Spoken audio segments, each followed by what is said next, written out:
नमस्कार मेरे साथियों। तो आज मैं सब्जेक्ट को पढ़ाने जा रहा हूँ, बताने जा रहा हूँ हमारे पुरखों का क्या इतिहास रहा है, क्या सोच रहा है और भारतीय संस्कृति को क्या दिया।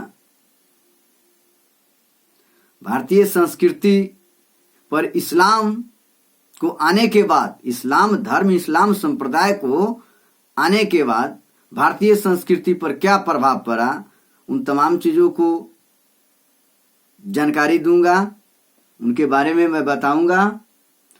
और उससे पहले मैं इसकी कमजोरी कहाँ पर है, देखिए भारतीय संस्कृति में जितनी भी बुराई है या भारतीय समाज में जितनी बुराई है और जितना घृणा है, ये सब का जड़ मनुवादी विचारधारा है। जब तक मनुवादी विचारधारा भारत के दृष्टिपटल से नहीं जाएगी, तब तक भारत को सर्वांगीण विकास नहीं कर पाएंगे। भारत को सर्वांगीण विकास के लिए मनुवाद को समन करना बहुत जरूरी है। ये इतना अपने स्वार्थ के लिए नीति चला है कि उसको समझ पाना बहुत मुश्किल है। हर वक्त आज के परिप्रेक्ष्य में देखा जाए तो मनुवाद पुनः उभर चुका है। केवल झूठा अफवाह, झूठा ज्ञान देकर के सारे के सारे नीचे तबके के समाज को विचलित कर रहा है।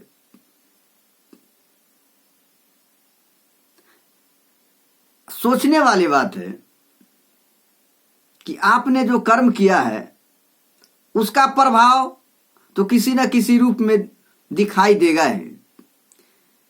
कब तक छुपे रहोगे तुम पत्ते की आड़ में, बिक जाओगे, पक जाओगे, पक जाओगे तो बिकोगे बीच बाजार में। कब तक छुपे रहोगे पत्ते, तुम कब तक छुपे रहोगे तुम पत्ते की आड़ में, पक जाओगे तो बिकोगे बीच बाजार में। कब तक तुम छुप छुप करके वास्तविकता को दबाना चाहोगे? ये दबने वाला नहीं है। आप किसी भी विचार को एकांत में भी सोचते हैं और बोलते हैं तो कभी न कभी वो विचार प्रकट होगा, आएगा हर इंसान के दृष्टिपटल पर। तो आपने जो कुकृत्य किया है उसका तो परिणाम आपको भुगतना पड़ेगा, ये समझ लीजिए। गुनाह करके कहां जाओगे तुम? गुनाह करके कहां जाओगे मनुवादी? ये जमीन, ये आसमां सब मूलवासी का है और मूलवासी को तुम हीन दृष्टि से देखते हो, उसकी भावनाओं को कदर नहीं करते हो। तुमको लगता है जे तुम शीर्षस्थ बन जाओगे, ये अब असंभव है। इस बात को नोट कर लो। इसीलिए उस मनुवाद को खत्म कीजिए। आज जो सामंती व्यवस्था है, सामंती व्यवस्था में किसी को हीन समझना, किसी को नीच समझना, एक हर मानव वहीं का है लेकिन एक दूसरे को नीच समझना, ये कहां से जन्म हुआ? इसका जड़ कहां से है? ये मनुवाद से है। सामंतवाद को जन्म दिया, समाजवाद में तरह तरह के विचारधाराओं को पैदा करवाया है। नीचे SC ST OBC माइनॉरिटी के समाज को शिक्षा से 5000 वर्ष तक तुम वंचित रखा। धर्म का सबसे बड़ा ठेकेदार बना, केवल झूठा धर्म को आड़ में किसी को शोषण कर रहा है। ये तुमको शोभा नहीं देता है। धर्म यदि सत्य है तो मंदिर में लगाया हुआ जो दान पेटी होता है उसमें ताला क्यों लगाते हो? वहां तो ऑलरेडी भगवान प्रेजेंट है, वो तो देख लेंगे, चोर के मुंह बंद कर देंगे। जहां खड़ा रहेगा वहीं खड़ा हो जाएगा। क्यों लगवाते हो? तुमको खुद भगवान पर विश्वास नहीं है रे पापी कहीं का, और दूसरे को विश्वास दिलाना चाहते हो दुकान खोल करके, दान देगा, हमारा बाल बच्चा भोग विलास करेगा, मेरा वंश ऊपर उठेगा। है आरक्षण कहते हो, आरक्षण दुनिया के अंतिम आरक्षण तो तुम लिए हुए हो। सोचो ना, जहां मंदिर है वहां अछूतों का जाना वर्जित है, पूजा पाठ कराना वर्जित है। तुम ही ज्ञानी हो, तुमसे ज्यादा नॉलेजफुल नीचे तबके के विद्वान सब पैदा हुआ है, होकर के समाज को ऊपर उठाया। लेकिन तुम क्या उठाया? तुम एक कर्म कांड की ओर ढकेला है, ज्ञान कांड की ओर कभी नहीं ले गया है समाज को, केवल तोड़ने का काम किया है। पशु की तरह उसका जिंदगी जिया है जीने के लिए। यही तो तुम्हारा सोच है, यही तुम्हारा सोच है, जिसके कारण एक सभ्यता दूसरे सभ्यता संस्कृति को हीन नजर से देखता है। आज इस्लाम धर्म को हिंदू धर्म हीन दृष्टि से देखता है, इस्लाम हिंदू को हीन दृष्टि से देखता है। एक दूसरे का कितना कट्टर विरोधी था, ये तुम्हारा ही देन है। और उसको सिमटने में, एक संयुक्त रूप देने में उस समय के ऋषि मुनियों को कितना कष्ट हुआ है, जीवन को जला दिया है। कबीर आया, कबीर एक अलग संप्रदाय उभारा, जो एक नया नेत्र दिया संसार को, वैमनस्यता को सामंजस्य के रूप में स्थापित करवाया। तुम क्या दिया? तुम्हारा क्या कर्म है?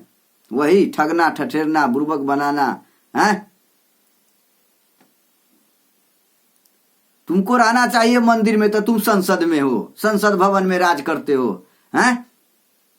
सुप्रीम कोर्ट पर राज करते हो। SC ST OBC का एक भी है जज? सारा के सारा तुम्हारा ही जज है, तुम ही सुप्रीमो हो।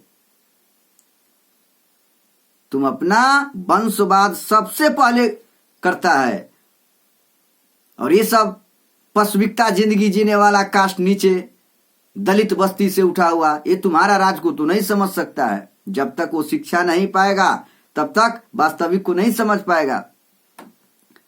जिससे अपने दुखों से मुक्ति चाहिए, जिससे अपने दुखों से मुक्ति चाहिए, उससे लड़ना होगा, तुमको लड़ना होगा। मनुवादी विचारधारा से तुमको लड़ना होगा रे दलित बस्ती का उठा हुआ औलाद, लड़ना होगा।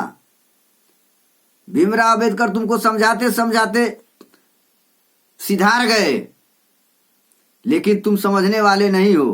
तुम्हारा पैदाइशी गड़बड़ है तो कौन समझाएगा? हैं? कब जागोगे? जागो जागो, मां के अस्तित्व को बचाओ, समझा ना? जागो, अपने दुखों का निपटारा करना है, मुक्ति चाहिए दुखों से, तो तुम्हें लड़ना होगा। और जिससे लड़ना है उसे पहले पढ़ना होगा, शिक्षित बनना होगा। क्योंकि युद्ध के मैदान में जाओगे तो ज्ञान के बिना तुम वहां सफलता हासिल नहीं कर सकते हो। क्या समझा? बिना ज्ञान को तुम उसे प्राप्त नहीं कर सकते हो, क्योंकि वो 5000 वर्ष तक राज किया है शिक्षा पर, और तुम आज चला है पढ़ने के लिए। उसके वास्तविकता में तुमको घूमने कहाँ दिया? काल्पनिकता के व्योम में बुर्बक बना करके रखा, आज भी रख रहा है, हैं? कुंभ मेला लगा रहा है, हैं? ये बुर्बक को, अनरा को हाई कोर्ट दिखा रहा है। सब जाएगा निचला जाति, दान पेट करेगा, सब ब्राह्मण के औलाद लेकर के चला जाएगा। तुम लेगा घंटा, क्या लेगा? तुम्हारा वंश गरीब होगा। तुम सोचो ना अपने वंश के बारे में। वो तो सोच रखा है, उसको पहले से सोचे हुए है, बनाया हुआ है राजभोग। तुम उसको देने जा रहे हो, राजभोग में सहायता करते हो। तुम्हारा बाल बच्चा रोड पर बउआएगा, घंटा डोलाएगा, घंटी, समझ गए ना?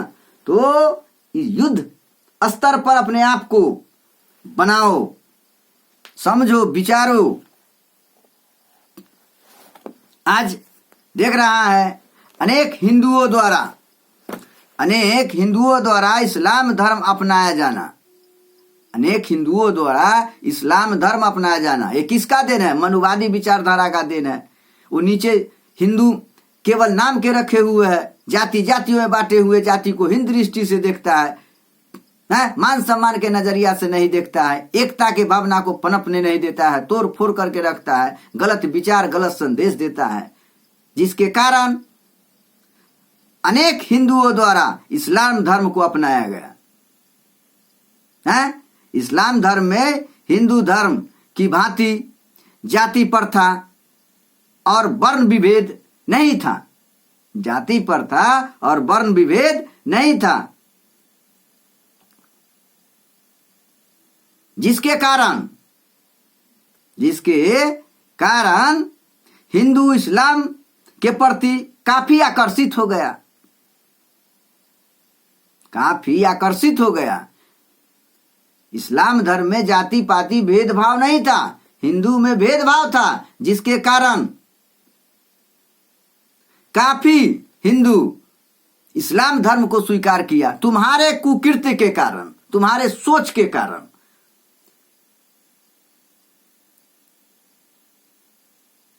तुम यदि इस विचारधारा को नहीं पैदा करता तो आज देखने का मौका नहीं बनता। इस पाकिस्तान, अफगानिस्तान, बांग्लादेश, ये सब का निर्माण नहीं होता।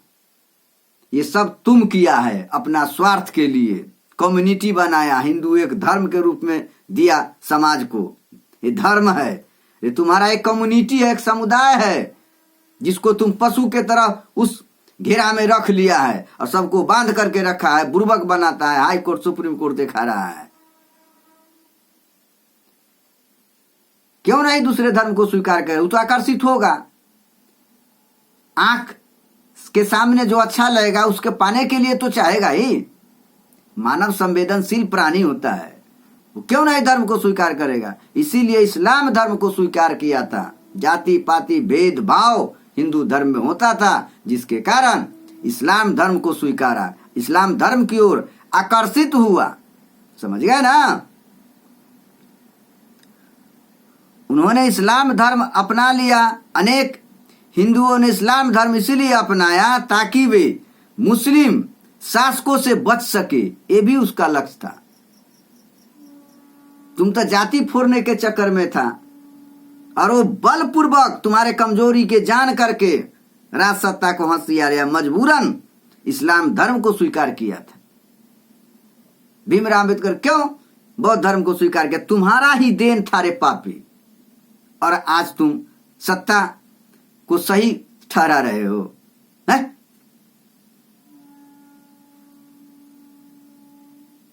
मुस्लिम शासकों के आतंक के डर से, उससे बचने के लिए, समझ गए ना, अनेक करों से मुक्ति पाने के लिए जो मुसलमान बन जाता था वो कर मुक्त हो जाता था, जो हिंदू रहता था उसको कर देना पड़ता था। इससे बचने के लिए इस्लाम धर्म को स्वीकार किया।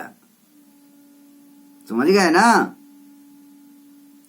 मुसलमान हिंदू को काफिर कहा। क्यों कहा काफिर? तुम्हारा ही देन है। और उनको धर्म की आड़ में तरह तरह की यातनाएं देते थे।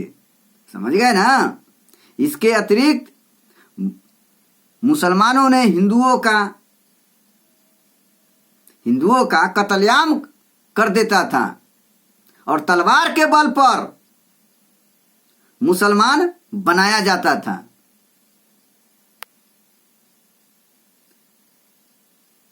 सही है, सही है, हैं? चंगेज गाथा आया था 1392 ईस्वी में हिंदुस्तान पर। तैमूरलंग आया था ना जी, हैं?